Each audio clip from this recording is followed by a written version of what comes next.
আসসালামু আলাইকুম তোমাদের সকলকে উদ্ভিদ সাহিত্যের ক্লাসে স্বাগত। ঠিক আছে, তো আমরা প্রায় কৃষিগুচ্ছ পরীক্ষা খুব কাছাকাছি সময় চলে আসছে। তোমরা এখনো যারা পড়াশোনার সিরিয়াস না, শেষ সময় অন্তত পড়াশোনার প্রতি সিরিয়াস হও, দেখবা ইনশাল্লাহ ভালো কিছু অপেক্ষা করছে। ঠিক আছে, তো চলো আমরা শুরু করি আর কি। উদ্ভিদ সাহিত্য একটা জিনিস মনে রাখবা তোমরা সবসময়, যে এই উদ্ভিদ সাহিত্য এই অধ্যায় থেকে, হ্যাঁ, আর কি প্ল্যান্ট ফিজিওলজি, তাই না? আচ্ছা দেখো, এই অধ্যায়টার নাম হচ্ছে তোমার কি প্ল্যান্ট ফিজিওলজি, ইংলিশে যদি আমরা বলি। তো এই অধ্যায় থেকে তোমার বোটানিতে যে পরীক্ষা পরীক্ষা থেকে তোমার 3 থেকে 4টা কোশ্চেন দিতে পারে। 3 থেকে 4টা কোশ্চেন দিতে পারে, তো এই অধ্যায়টা কোনোভাবেই আর কি মিস করা যাবে না।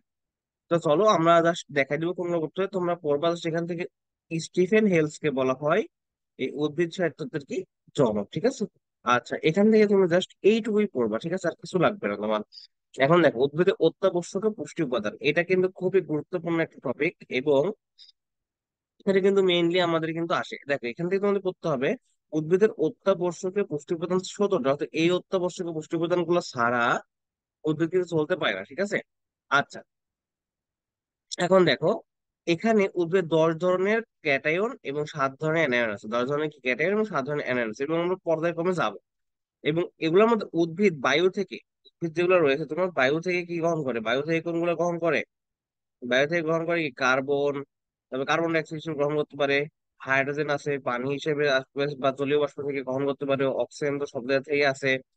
ঠিক আছে, এই তিনটা হচ্ছে উদ্ভিদ বায়ু থেকে গ্রহণ করে, কার্বন ডাইঅক্সাইড, হাইড্রোজেন এবং অক্সিজেন। ওকে, আচ্ছা এই যে তোমার 17টি আছে অত্যাবশ্যক উপাদান রয়েছে। ঠিক আছে, এর মধ্যে তোমার কি হচ্ছে, তোমার 9টা কি ম্যাক্রো, এবং 9টা আর 8টা হচ্ছে তোমার কি, তাহলে কি হবে মাইক্রোমৌল। ঠিক আছে, ম্যাক্রো, এই 8টা হচ্ছে তোমার কি ম্যাক্রো, দেখো তাই না? ম্যাক্রো অর্থাৎ কি উদ্ভিদের জন্য বেশি প্রয়োজন, এবং এই 8টা হচ্ছে মাইক্রো। মাইক্রো মানে কি উদ্ভিদের জন্য একটু কম প্রয়োজন, এটা ওকে। আচ্ছা এখন এই ম্যাক্রো ম্যাক্রো উপাদানের মধ্যে তোমার একটা জিনিস মনে করবা, এটা যদি ছন্দ যদি এখানে দেওয়া আছে তোমার MG K cafe, MG K cafe for nice sops, এখানে তুমি অত নাইস সপস টপস দেওয়া লাগবে না, এমজি কে ক্যাফে, আচ্ছা ফর নাইস সপস, তাই না? NICE, nice sops, SOPS। আচ্ছা এখান থেকে যদি আমরা তোমার নাইসটা তোমরা ছোট হাতে দিতে পারো, সমস্যা নাই, নাইসটা আমি তোমার ছোট হাতে দিয়ে দেখাই এখানে।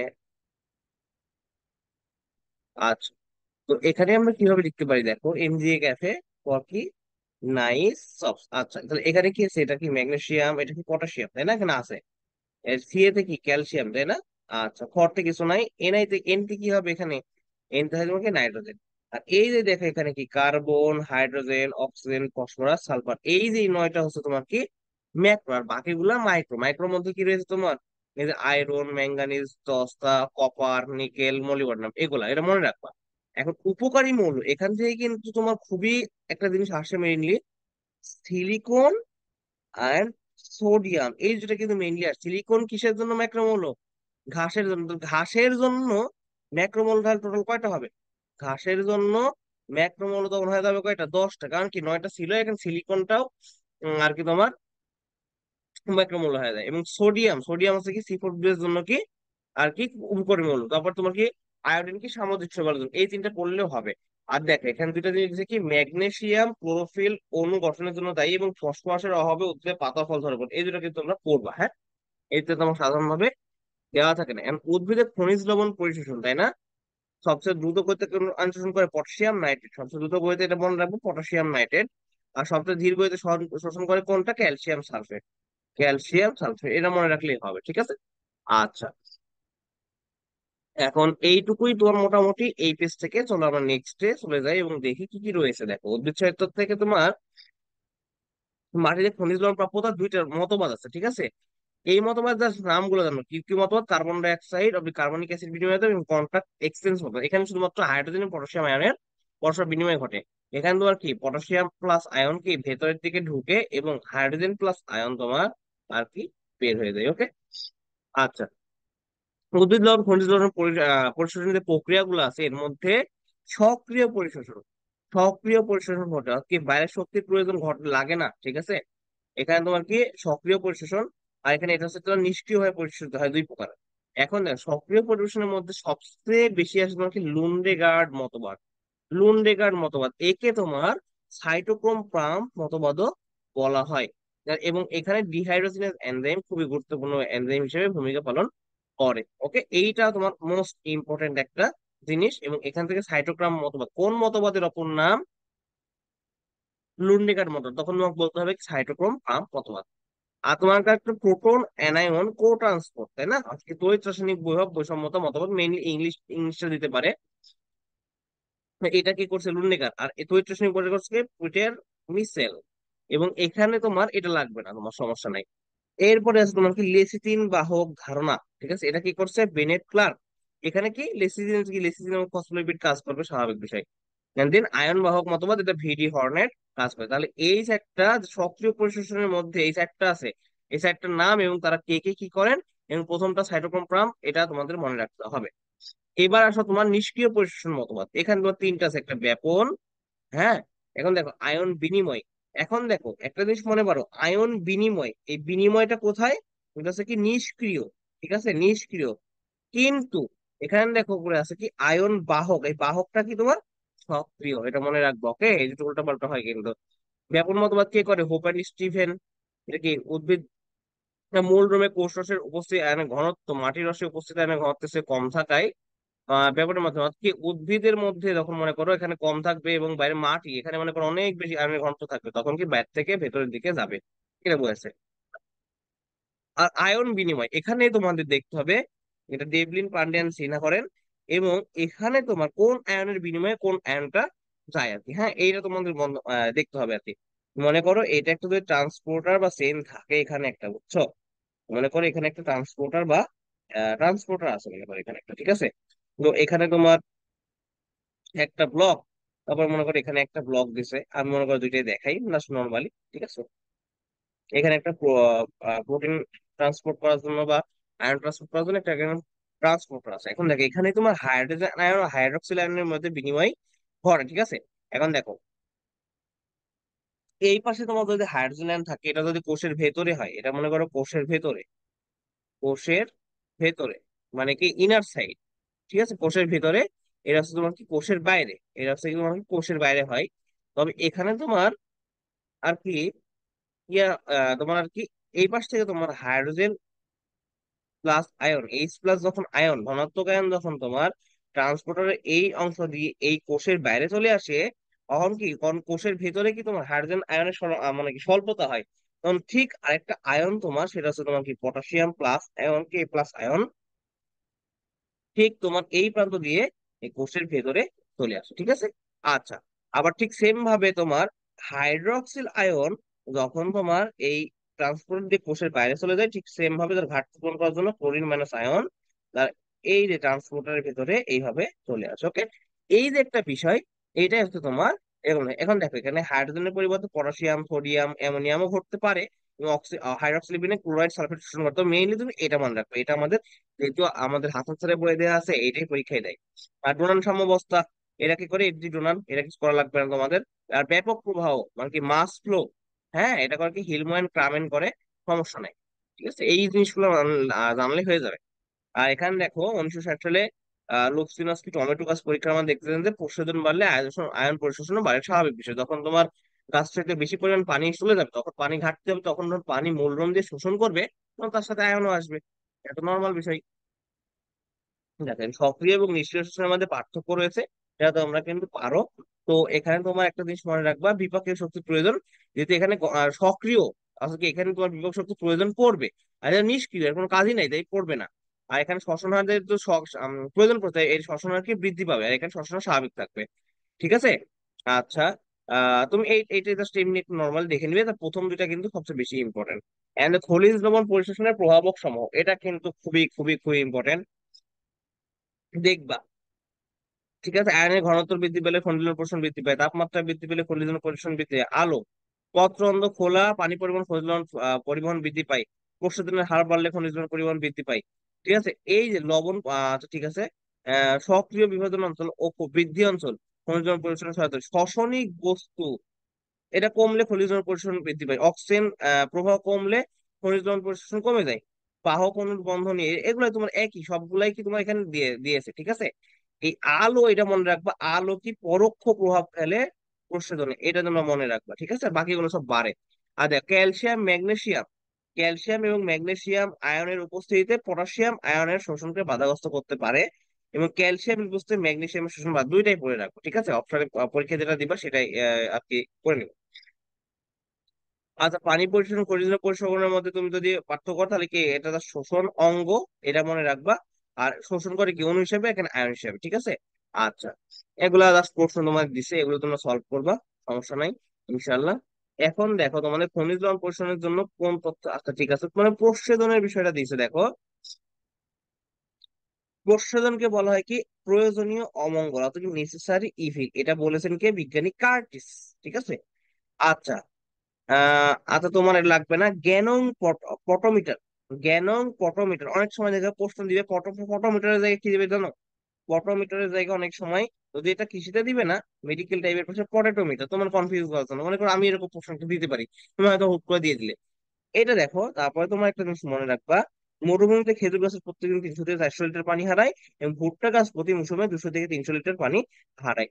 And দেখো, শতকরা 99 ভাগ শোষিত পানি প্রশোধন বাষ্পাকারে নির্গত হয়ে যায়, ঠিক আছে।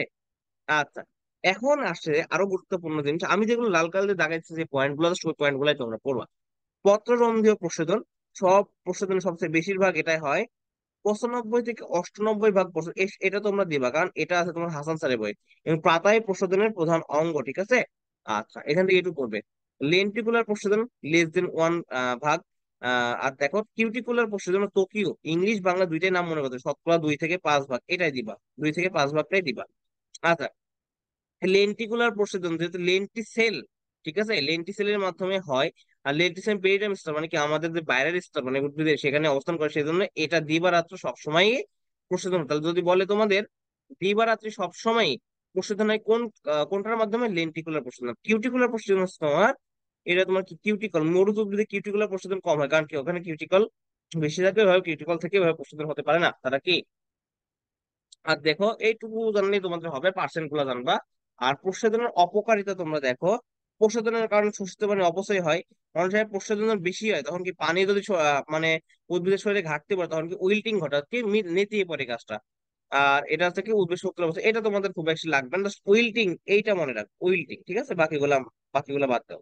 উইল্টিং ঘটে, ঠিক আছে, অতিরিক্ত প্রসাধনের কারণে, এটা মনে রাখবা।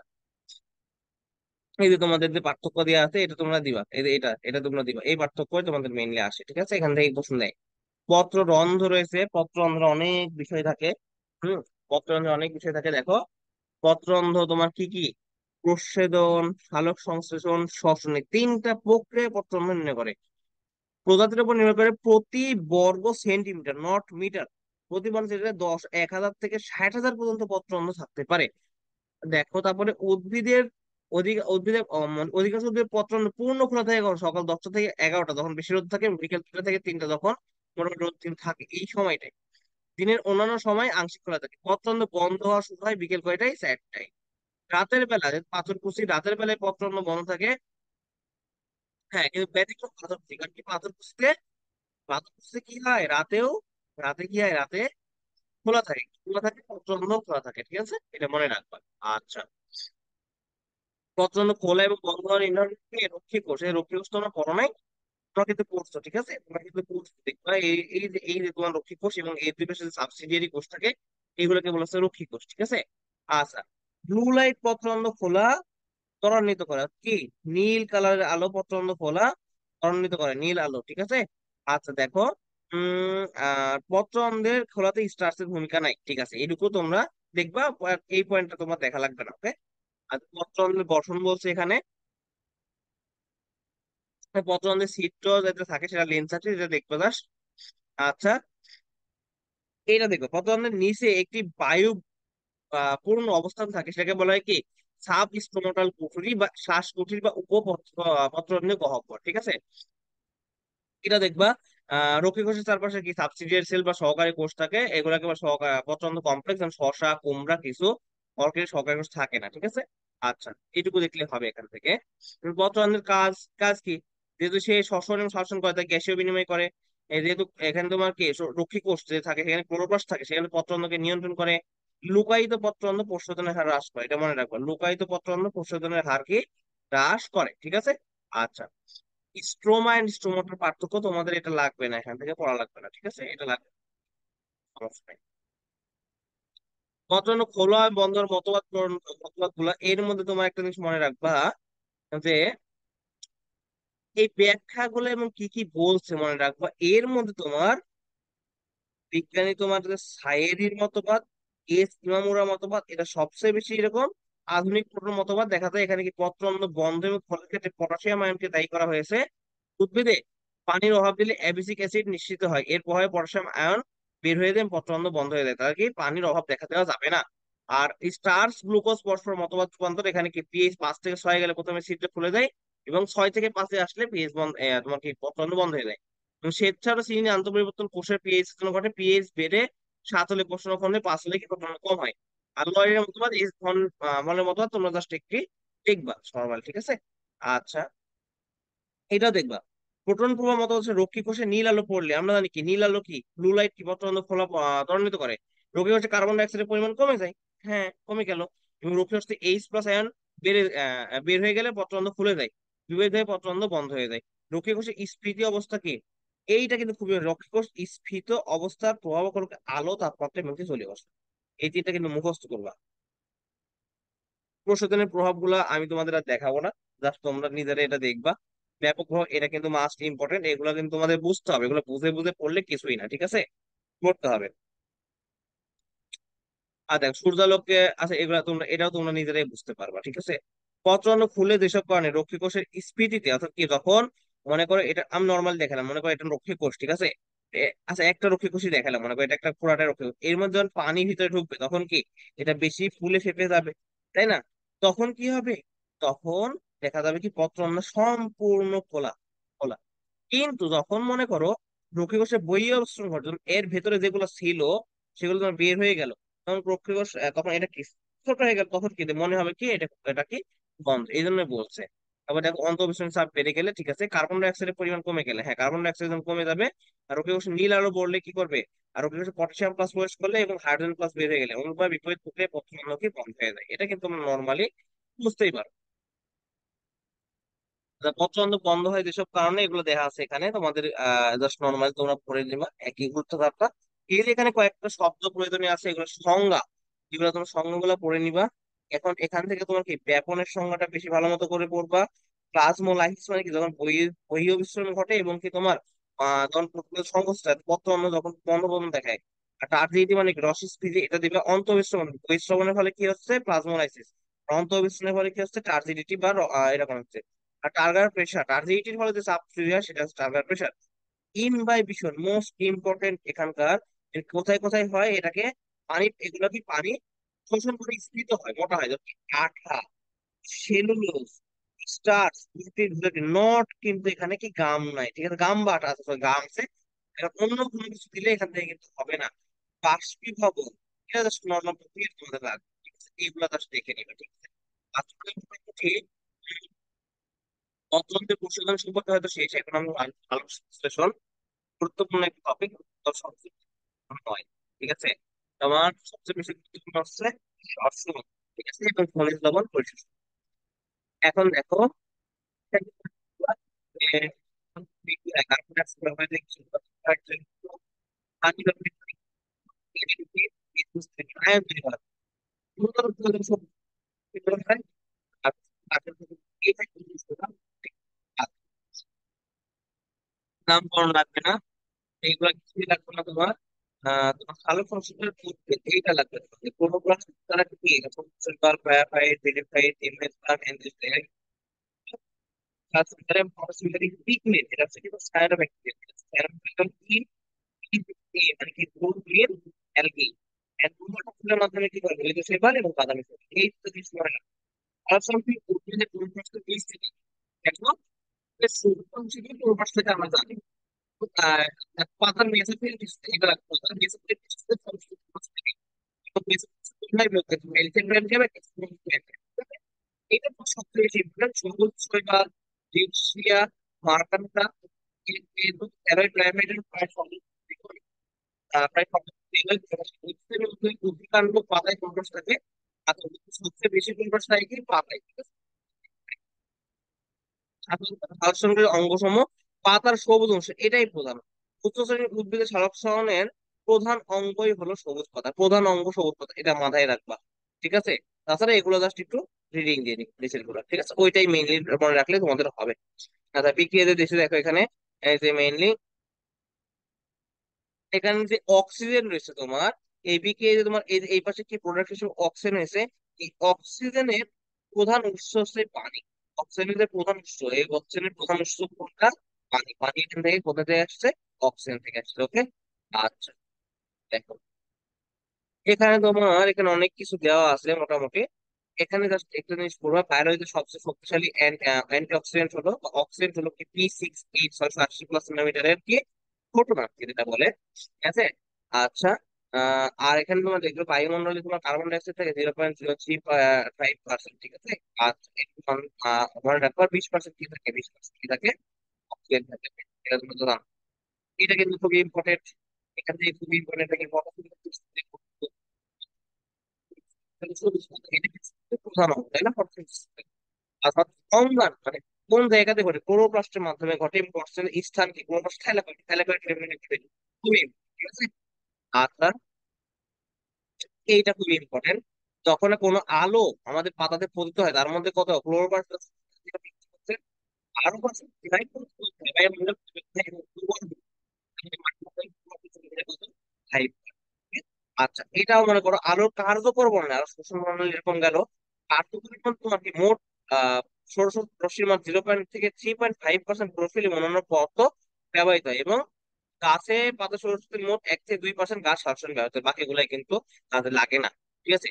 এখন দেখো আহ বেশি ব্যবহৃত আলো কি? বেগুন, নীল, কমলা। এত তোমার জানা লাগবে না, এটা লাগবে না তোমার। সবচেয়ে মনে রাখবা আলোক সংরক্ষণ বেশি হয় কোথায়? লাল আলোতে, ঠিক আছে, লাল আলোতে সবচেয়ে বেশি হয়, লাল আলোতে।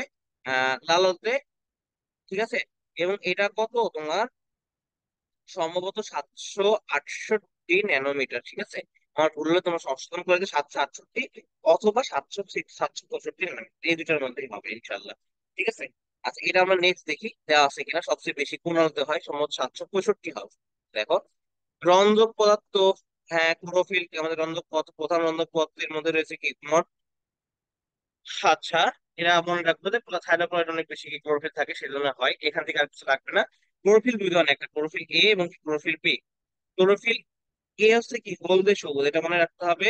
এবং ক্লোরোফিল বি হচ্ছে কি তোমার কি নীলাভ সবুজ বর্ণ, এটা মনে রাখতে হবে। আলোক রশ্মিতে ক্লোরোফিল এ মোট 6 প্রকার, এগুলো লাগবে না তোমার, ঠিক আছে। আচ্ছা, আর দেখো রাসায়নিক গঠন দেখো, আচ্ছা এখানে এখানে লাগবে না ক্লোরোফিল এ ক্লোরোফিল বি রাসায়নিক গঠন লাগবে না, ঠিক আছে, এগুলো তোমার দরকার নাই। কারণ এগুলো মনে রাখতে গেলে তোমার অন্যগুলো বলে যাবে। এখন দেখো অন্য পিগমেন্ট গুলো শোষিত আলোর সাথে ক্লোরোফিল এ কে প্রদান করবো সাথে অ্যান্টেনা পিগমেন্ট। যেমন দেখো অ্যান্টেনা পিগমেন্ট কোনগুলো?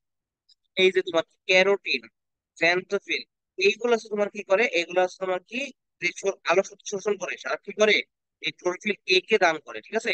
এই জন্য তোমাদের এই দুইটাকে বলা হচ্ছে কি, এই দুইটাকে বলা হচ্ছে তোমার কি অ্যান্টেনা পিগমেন্ট। এরকম অনেক আছে, ঠিক আছে, অ্যান্টেনা পিগমেন্ট, অ্যান্টেনা পিগমেন্ট।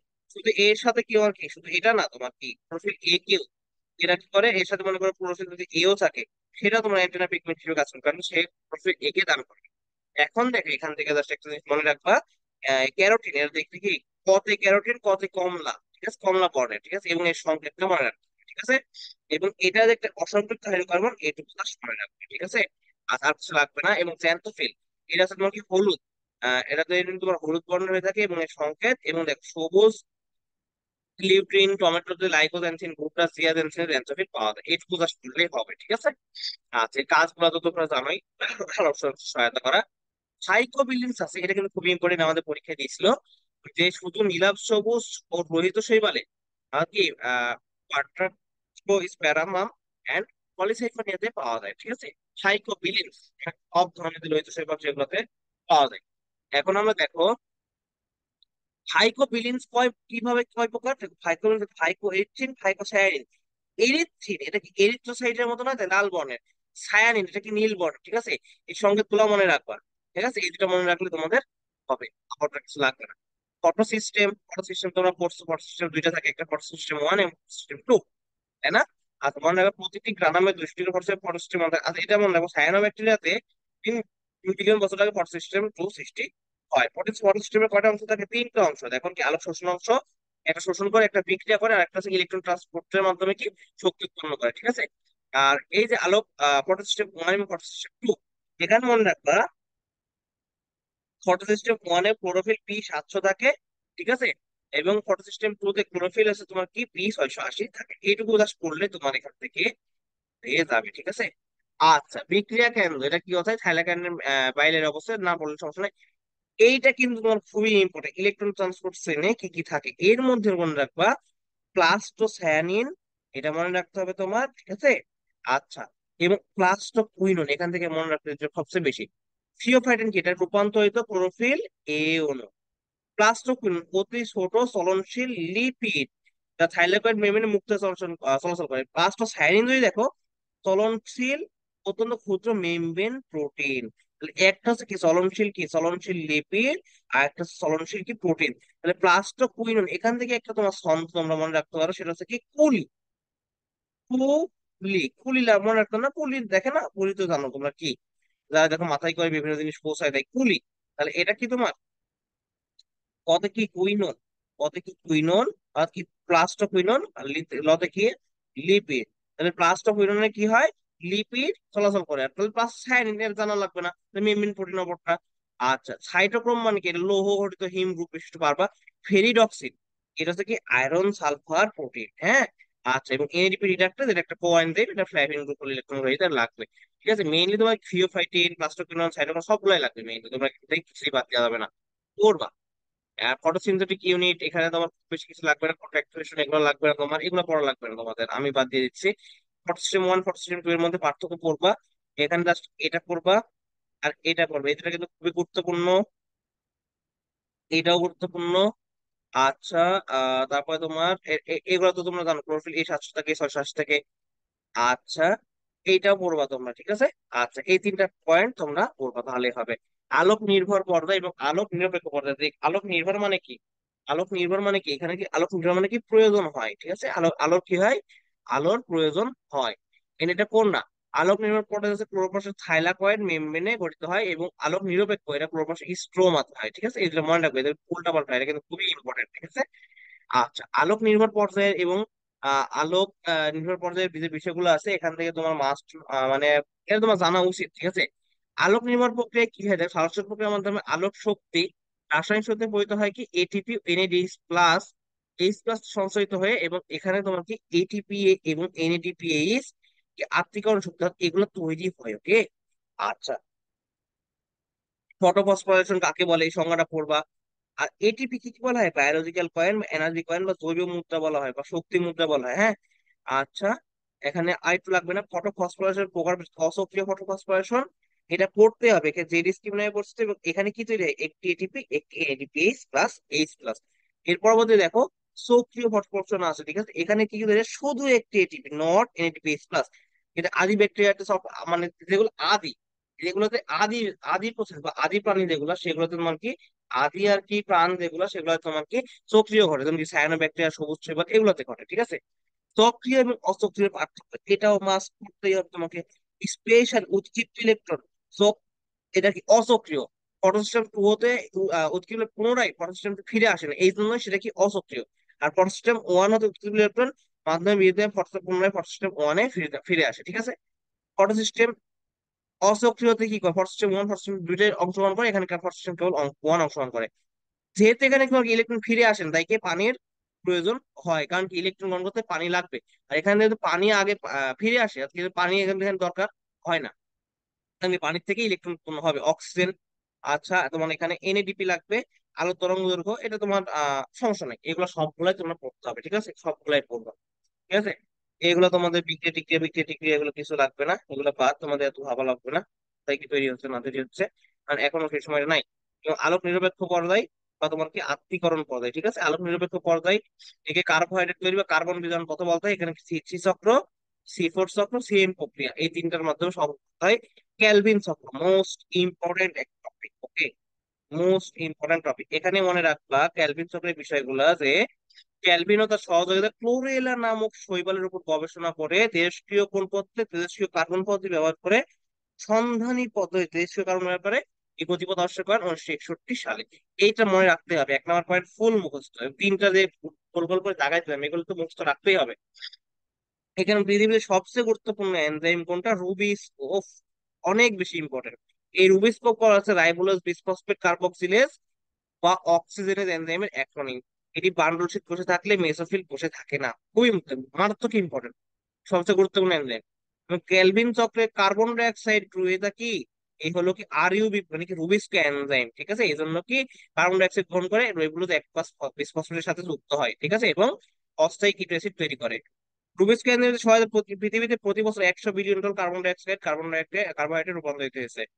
আচ্ছা, কিটো অ্যাসিড এক অনুপাতে এই চক্রের প্রথম স্থায়ী পদার্থ 3 ফসফোগ্লিসারিক অ্যাসিড 3 PGA তৈরি করে। এই চক্রে প্রতি বিক্রিয়ায় প্রতি 6 চক্রে 1 অণু গ্লুকোজ উৎপন্ন হয়, ঠিক আছে, এটা লাগবে।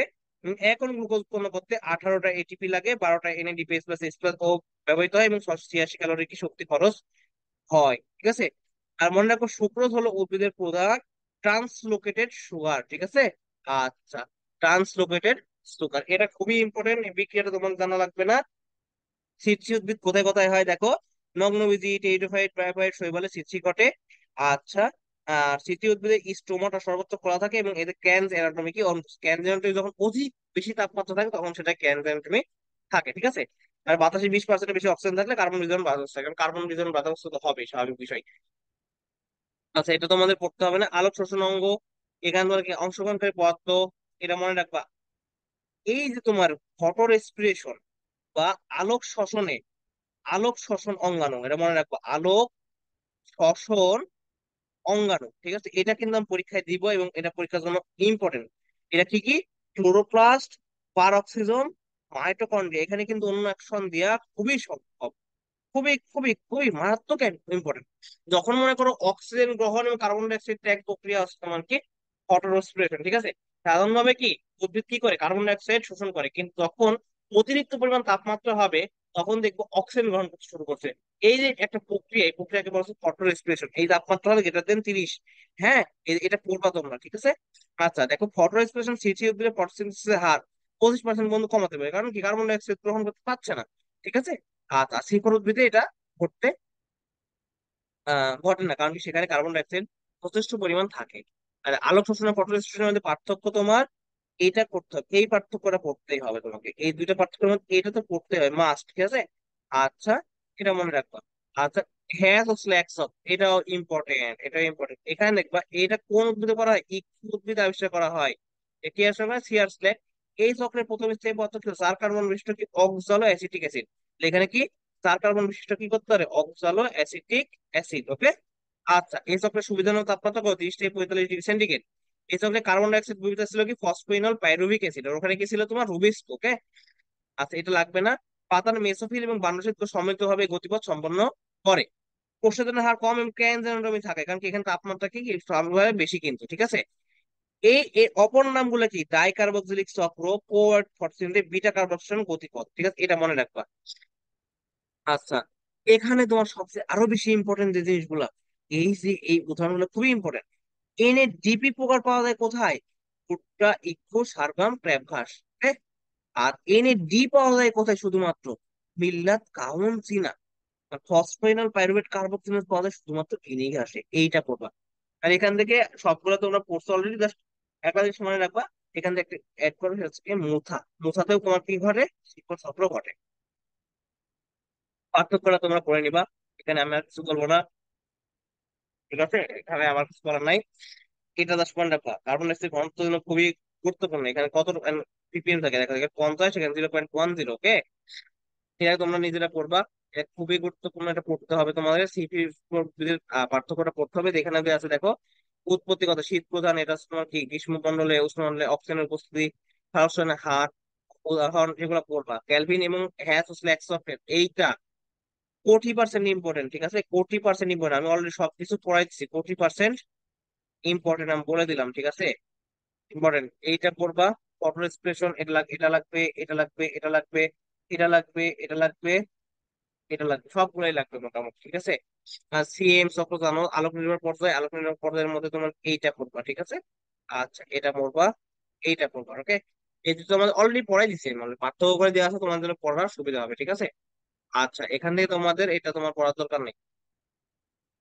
ক্যান জারটামি কাকে বলে? উচ্চ তাপমাত্রায় উদ্ভিদের খাপ খাইয়ে নেওয়ার ক্ষমতা, সেগুলো হচ্ছে তোমাকে খাপ খাইয়ে দেওয়ার বিশেষ অন্তর্গঠন, এটাকে বলে তোমার ক্যান জারটামি। ক্যালভিন চক্রে 4টি দশায় ভাগ করা হয়, কার্বন, আত্মীয়ন, এগুলো লাগবে না তোমাদের, ঠিক আছে, এগুলো লাগবে না।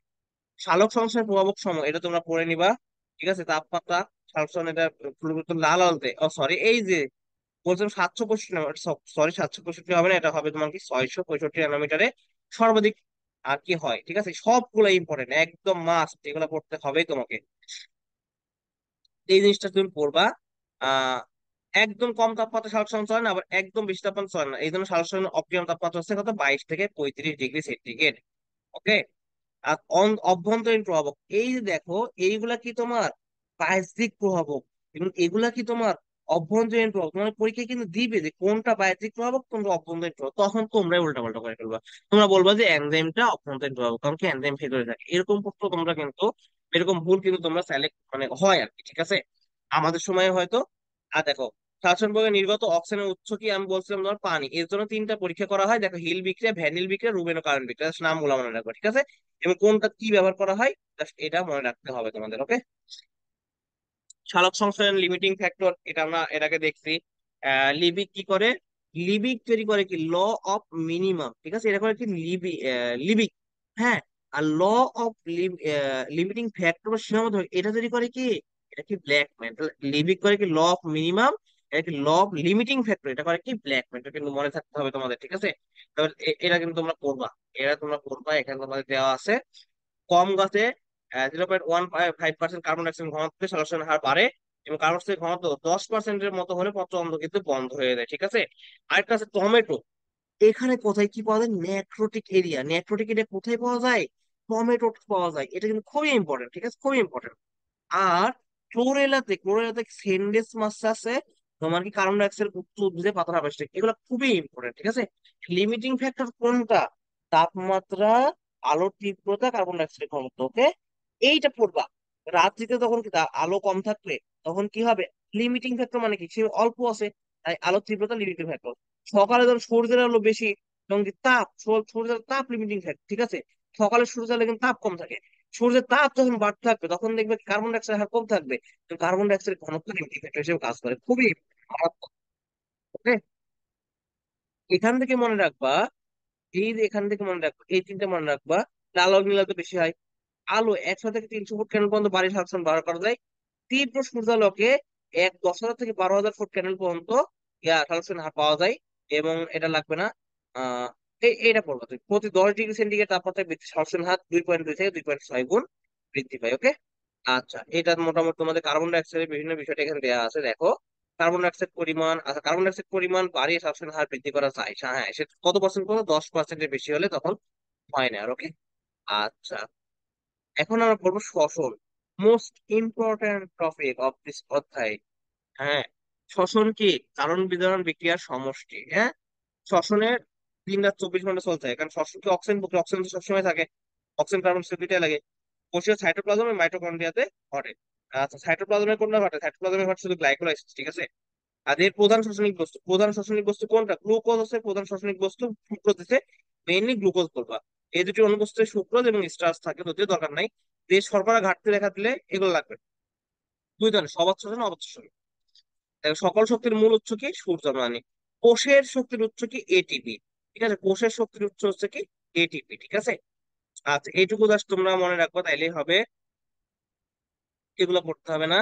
সবাত শ্বসন অর্থাৎ যে শ্বসনে অক্সিজেনের উপস্থিতিতে ঘটে, এবং শ্বসনে সম্পূর্ণভাবে শ্বসনিক বস্তু জারিত হয়ে কার্বন ডাই অক্সাইড, পানি এবং শক্তি উৎপন্ন হয়। সবাত শ্বসনের মধ্যে রয়েছে তোমার কি? Glycolysis, pyruvic acid oxidation, Krebs চক্র, ইলেকট্রন ট্রান্সফার। গ্লাইকোলাইসিস কোথায় ঘটে? সাইটোপ্লাজমে ঘটে।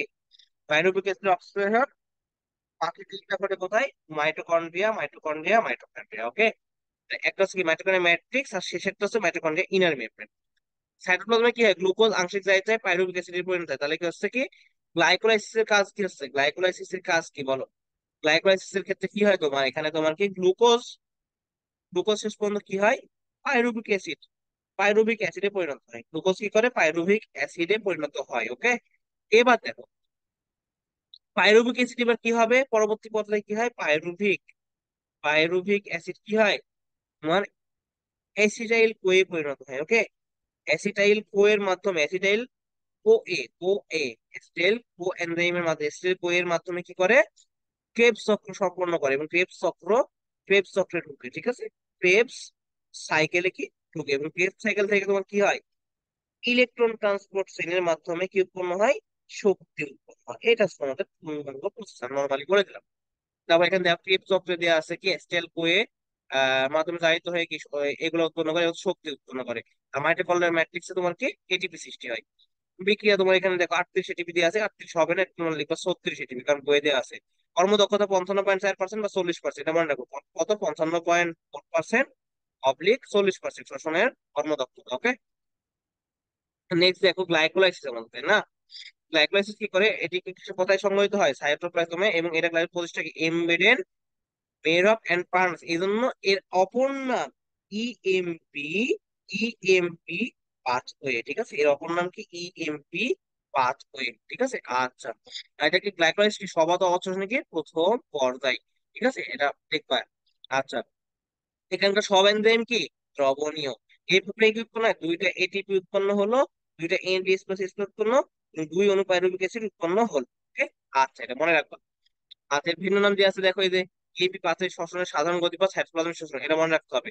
এই বিক্রিয়ার মাধ্যমে কি প্রথম তৃতীয় এবং প্রথম তৃতীয় নবম বিক্রিয়া একমুখী, প্রথম তৃতীয় এবং নবম, শেষ মানে কত, নবম বিক্রিয়া একমুখী, বাকিগুলো সব দ্বিমুখী, এটা মনে রাখবা।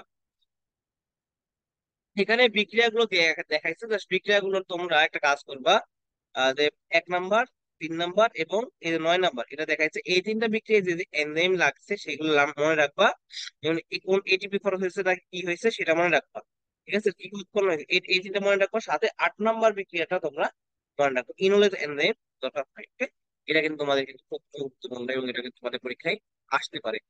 আর এটিপি দ্বারা দেখো, এটিপি দ্বারা গ্লাইকোলাইসিস প্রক্রিয়ার কাজ বাধাগ্রস্ত, এবং এডিপি দ্বারা কি উদ্দীপ্ত হয়, হ্যাঁ, গ্লাইকোলাইসিস কিন্তু এটিপি দ্বারাই বাধাগ্রস্ত হয়। আচ্ছা, আর এখানকার এই গ্লাইকোলাইসিস প্রক্রিয়া অ্যালোস্টারিক এনজাইম হচ্ছে ফসফোফ্রুক্টোকাইনেজ, খুবই মারাত্মক ইম্পর্টেন্ট, পরীক্ষায় আসা, ঠিক আছে, এটা কিন্তু মনে রাখবা তোমরা। ওকে, নেক্সট চলো আমরা পড়ি, কি আছে দেখো, গ্লুকোজ থেকে পাইরুভিক অ্যাসিড পাওয়াতে মোট শক্তির মোট 17% পাওয়া যায়, এবং 3% শক্তি তাপ শক্তি হিসেবে ব্যয় হয়, বাকি 80% শক্তি পাইরুভিক অ্যাসিডের মধ্যে জমা থাকে। অর্থাৎ কি, পাইরুভিক অ্যাসিড সৃষ্টি এই প্রক্রিয়ার প্রধান মুখ্য, সে 1 নম্বর পয়েন্ট করে রাখবো, ঠিক আছে। অর্থাৎ আমরা যে পাইরুভিক অ্যাসিড উৎপন্ন করলাম, যে আমরা যে গ্লুকোজ থেকে যে পাইরুভিক অ্যাসিড উৎপন্ন করলাম, পাইরুভিক অ্যাসিড, এই পাইরুভিক অ্যাসিডের মধ্যে মোট শক্তির কত পার্সেন্ট জমা থাকে, 80% কিন্তু জমা থাকে, হ্যাঁ। আর বাকি 17% কি, 300 শক্তি তাপ হিসেবে কিন্তু ব্যয় হয়। এখন একটা মনে হয় গ্লাইকোলাইসিসের ফলে 4 অণু ATP উৎপন্ন হয়, হ্যাঁ আমরা দেখেছি, এবং 2 অণু NADH+ অন্য বিভাগের কথা কিন্তু তোমার কি আছে, মেইনলি এখানে তোমার কি টোটাল 8 এটিপি উৎপন্ন হয়, এবং এর মধ্যে তোমার কি 2 এটিপি খরচ হয়, 2 এটিপি কি হয়, খরচ হয়। তাহলে নিট এটিপি কত, নিট এটিপি হচ্ছে তোমার কত, নিট হচ্ছে তোমার 6 থাকে, নিট এটিপি থাকে তোমার 6 এটিপি, ঠিক আছে। ঠিক আছে, আহ গ্লুকোনিওজেনেসিস কোথায় দেখা যায়, রেডি বীজ, সূর্যমুখী বীজ, এখানে গ্লুকোনিওজেনেসিস দেখা যায়। গ্লাইকোজেনো লাইসিস দেখা যায় কোথায়, গুচ্ছতে উদ্ভিদে বিক্রিয়া হতে পারে। আচ্ছা, এর প্রাণী যকৃৎ, আচ্ছা তোমাদের এটা বোঝায়, ঠিক আছে। আচ্ছা, মানে তোমার কি গ্লুকোনিওজেন কি গ্লাইকোলাইসিস প্রক্রিয়ার উল্টো পথে গ্লুকোজ তৈরি হওয়া, ঠিক আছে, মানে অন্য তো বোঝায়। আর গ্লাইকোজেনো লাইসিস কি, গ্লাইকোজেন লাইসিস মানে কি ভাঙা, গ্লাইকোজেন ভেঙে তোমার কি গ্লুকোজ তৈরি হয়, ঠিক আছে। আচ্ছা, পার্থক্যের বিষয়, গ্লাইকোলাইসিস ফটোলাইসিস তোমরা জাস্ট এটা নর্মালি রিডিং দিবে একটা, এর করবা, প্রক্রিয়ার নাম টাম যেগুলো লাগবে আর কি। আর এখন দেখো পাইরুভিক অ্যাসিড অক্সিডেশন, এটা লাগবে, এটাকে বলা হয় কি সংযোগকারী বিক্রিয়া, পাইরুভিক অ্যাসিড অক্সিডেশন বা অ্যাসিটাইল কোয়েতের, এটা কি সংযোগকারী বিক্রিয়া বা লিঙ্ক রিয়াকশন, গ্লাইকোলাইসিস এবং ক্রেবস চক্রের মধ্যে লিঙ্ক রিয়াকশন, এটার মধ্যে ঘটে মাইটোকন্ড্রিয়াল ম্যাট্রিক্সে, ঠিক আছে। এইটুকু এখান দিয়ে পড়লে আর কিছু লাগবে না। এবার আসলে তোমাদের মেন খেলা, ক্রেবস চক্র, মেন প্লেয়ার, হ্যাঁ। এটা কোথায় ঘটে আমরা দেখছি, মাইটোকন্ড্রিয়াল ম্যাট্রিক্স, এটা কি আবিষ্কার করে, ক্রেবস আবিষ্কার করেন। এই চক্রের প্রথম পদার্থ কি, সাইট্রিক অ্যাসিড, সাইট্রিক অ্যাসিড। আচ্ছা, তাহলে আমরা কি বললাম, থ্রি থ্রি চক্রের প্রধান পদার্থ কি ছিল তোমার? Three PGA, three phosphoglyceric acid. Three four চক্রে কি পড়ছিলাম আমরা? অক্সালো অ্যাসিটিক অ্যাসিড, চার কার্বন বিশিষ্ট কি অক্সালো অ্যাসিটিক অ্যাসিড। এবার আমরা কি ক্রেবস চক্র পড়লাম, ক্রেবস, তাই না? ক্রেবস সাইকেলের প্রধান প্রথম উৎপন্ন পদার্থ কি তোমার? সাইট্রিক, সাইট্রিক অ্যাসিড, ঠিক আছে। আচ্ছা, ম্যাট্রিক্স স্থায়ী অবস্থানের জন্য অক্সালো অ্যাসিটিক অ্যাসিড কি আবাসিক অণু, ঠিক আছে। এই ক্রেবস চক্র সাইট্রিক অ্যাসিড অণু, কিন্তু আবাসিক অণু কোনটা? এটার আবাসিক অণু মানে স্থায়ী। আবাসিক, আবাসিক মানে কি? আবাসিক মানে কি থাকা না একটা স্থায়ী, আবাসিক মানে কি জানো তো? আবাসিক অবলিক কি স্থায়ী অণু, স্থায়ী অণু। এটা আবার কোনটা হবে? আবাসিক বা স্থায়ী অণু হচ্ছে তোমার কি oxaloacetic acid, oxaloacetic acid, okay. প্রধান অ্যালোস্টারিক এনজাইম, অ্যালোস্টারিক এনজাইম কোনটা? Isocitrate dehydrogenase. এর আগে ছিল কোনটা আমরা দেখছি? ফসফোফ্রুক্টোকাইনেজ, হ্যাঁ। আর এখানে এডিপি এবং এডিটি ইনহিবিটর এবং এটিপি এবং এডিপি এক্সপ্রেস এরকম রয়েছে, ঠিক আছে। উদ্দীপক ইনহিবিটর দিয়ে আছে।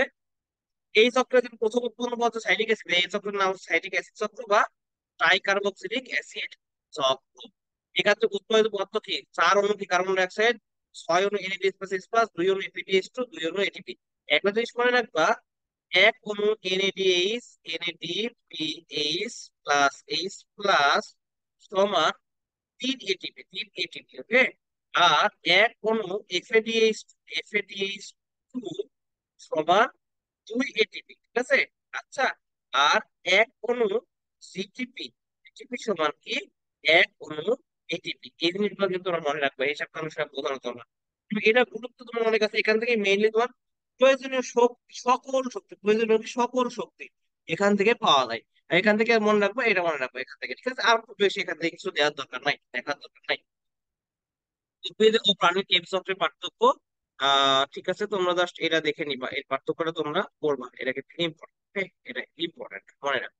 হ্যাঁ, এটা তোমরা মনে রাখো ইনশাআল্লাহ। এবার ট্রান্সপোর্ট সিস্টেমে আমরা আসি। বা একে বলা হচ্ছে কি অক্সিডেটিভ ফসফোরাইলেশন, ফসফোরাইলেশন প্রক্রিয়া, যেহেতু সেহেতু ফসফোরাইলেশন প্রক্রিয়া এটিপি উৎপন্ন হবে। ইটিএস, এটিপি তৈরি প্রক্রিয়াকে বলা হয় কি অক্সিডেটিভ ফসফোরাইলেশন। ইটিএস এর মাইটোকন্ড্রিয়াল ইনার মেমব্রেনে ঘটে। এই রকম এফএডি, এটা হচ্ছে কি প্রথম ইলেকট্রন গ্রহীতা, এবং অক্সিজেন ইলেকট্রন গ্রহীতার গ্রহীতা হিসেবে কাজ করে, হ্যাঁ। ইলেকট্রন কি কাজ করে? এফএডি, হ্যাঁ। মিথানো ব্যাকটেরিয়ামে কার্বন ডাই অক্সাইড ইলেকট্রন গ্রহীতা হিসেবে কাজ করে, এটা মনে রাখবা। আচ্ছা, এইটা প্রক্রিয়াকে মাইটোকন্ড্রিয়াতে কেমিওসমোসিসের শক্তি আসে এনএডিপিএস প্লাস এগন থেকে। আচ্ছা, এই কেমিওসমোসিস কি? এটিপি তৈরির প্রক্রিয়া, এটিপি তৈরির প্রক্রিয়া। এটিপি কোন প্রক্রিয়া তৈরি হয়?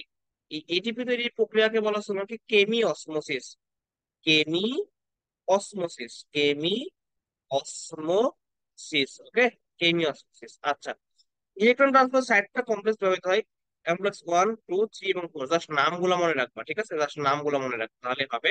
এবং প্রান্তীয় শোষণ অক্সিজেন, এইটা সবচেয়ে বেশি কমপ্লেক্স, অক্সিজেন ধারক হিসেবে কি, অক্সিজেন কি ধারক হিসেবে ব্যবহার করে, পানি উৎপন্ন করে।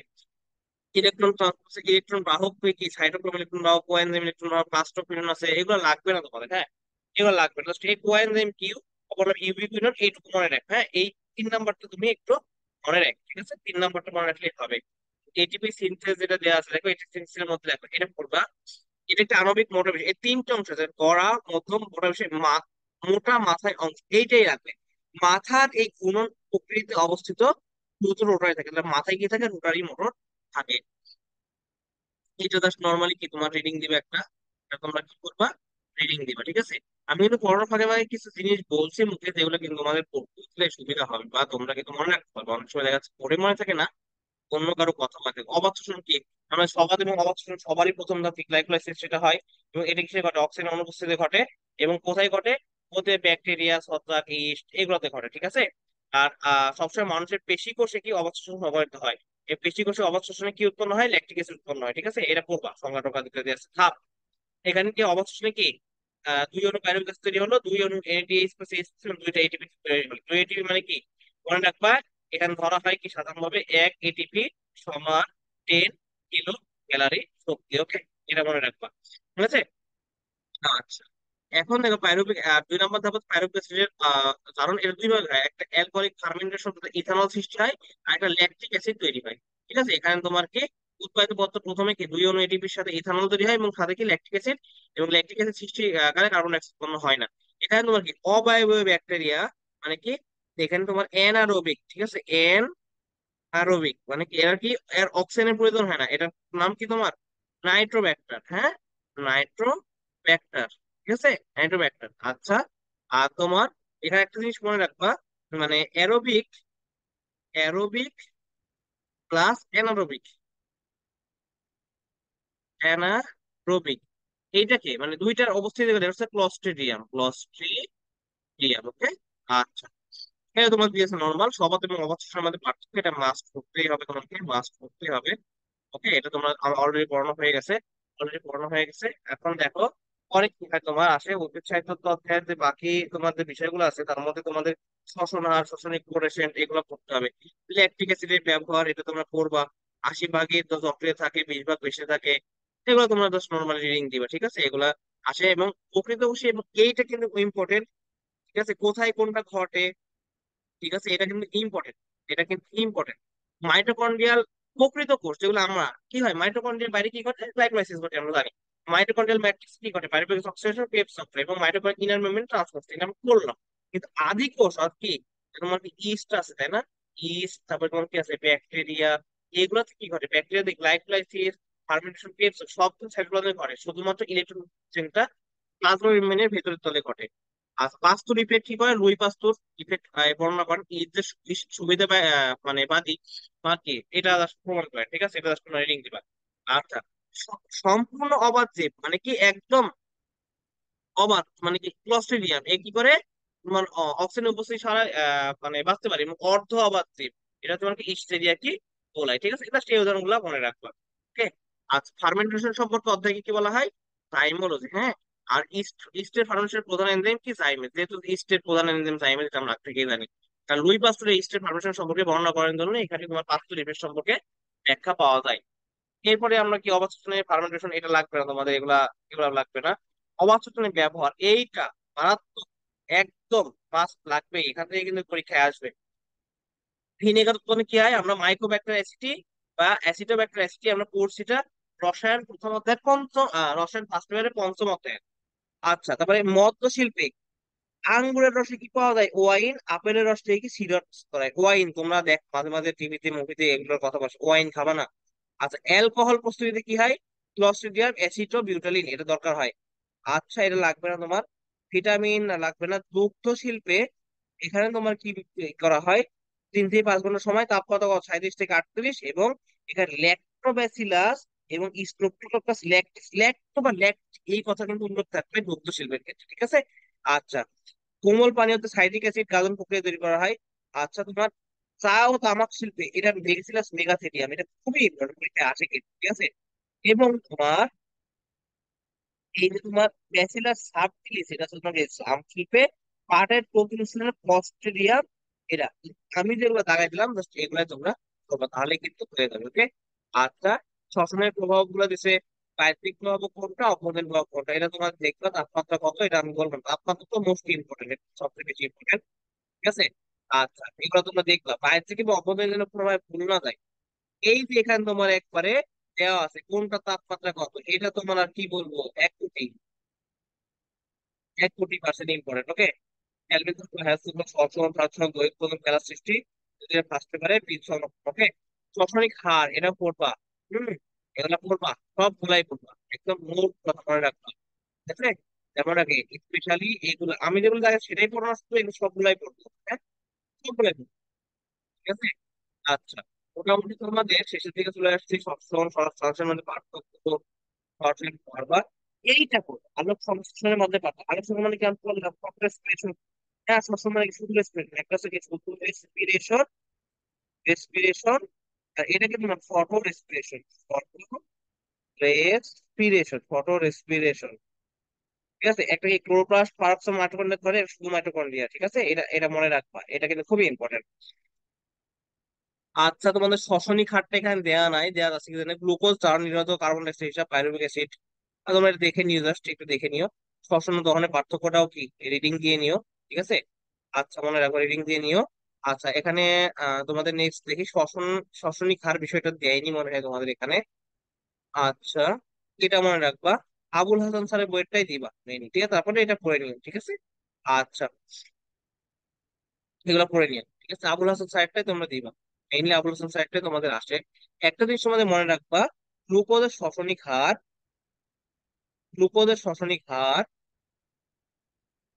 গ্লুকোজের শ্বসনিক হার, হার ওয়ান, অর্থাৎ কি সে যত পরিমাণ, যত অণু হচ্ছে তোমার কি কার্বন ডাইঅক্সাইড গ্রহণ করে, তত কার্বন ডাইঅক্সাইড অক্সিজেন গ্রহণ করে, বা কার্বন ডাইঅক্সাইড গ্রহণ করে তত অক্সিজেন কি ত্যাগ করে, এই জিনিস তোমরা একটু মাথায় রাখবে এবং এই জিনিসটা একটু পড়ার চেষ্টা করবে। ওকে, আচ্ছা, ঠিক আছে তোমাদের। আজকের ক্লাসটা আমি শর্টকাট শেষ করছি, তবে তোমাদের গুরুত্বপূর্ণ যেগুলো আসবে সেগুলোই দেখাইছি। তোমরা যদি এই অধ্যায়টা দেখো, তোমার এই অধ্যায়টা অনেক পড়ে, কিন্তু আমি যেটুকু দেখাচ্ছিলাম এটুকু জাস্ট এই লাইনগুলো তোমরা মনে রাখতে পারো, তাহলে তোমার জন্য অনেক বেশি সুবিধা হবে ইনশাল্লাহ। ওকে, ততক্ষণ সবাই ভালো থাকো, সুস্থ থাকো, এবং ইনশাল্লাহ তোমাদের সাথে নেক্সট ক্লাসে দেখা হবে। এবং আজকে রাতে তোমাদের একটা অর্গানিক কেমিস্ট্রি ক্লাস আপলোড হবে। অর্গানিক কেমিস্ট্রি এখন 2-3টা ক্লাস লাগবে আমার, যদি তোমরা অর্গানিক কেমিস্ট্রি থেকে 3-4টা প্রশ্ন আর কি কমন পাইছো, তাহলে অবশ্যই আমার ক্লাসগুলো মনোযোগ দিয়ে করবে এবং নোট করবে, এবং দিন শেষে তুমি ওই নোটটা পড়েই জাস্ট পরীক্ষা দিতে যাবে জাস্ট। যেখানে অর্গানিক কেমিস্ট্রি একটা অধ্যায় তোমার 300 পেজ বইয়ে, সেখান থেকে তুমি জাস্ট যদি 20 পৃষ্ঠা নোট পড়ো তাহলে তো ক্ষতি নাই, এবং সেখান থেকে 3টা মার্ক কমন পাও ইনশাল্লাহ। তোমাদের সবকিছু ভালোভাবে হোক সেই দোয়া, এবং ইনশাল্লাহ তোমাদের ভালো কিছু হবে। তো আজকে এই পর্যন্তই রাখি, দেখা হচ্ছে নেক্সট ক্লাসে। চল, আসসালামু আলাইকুম।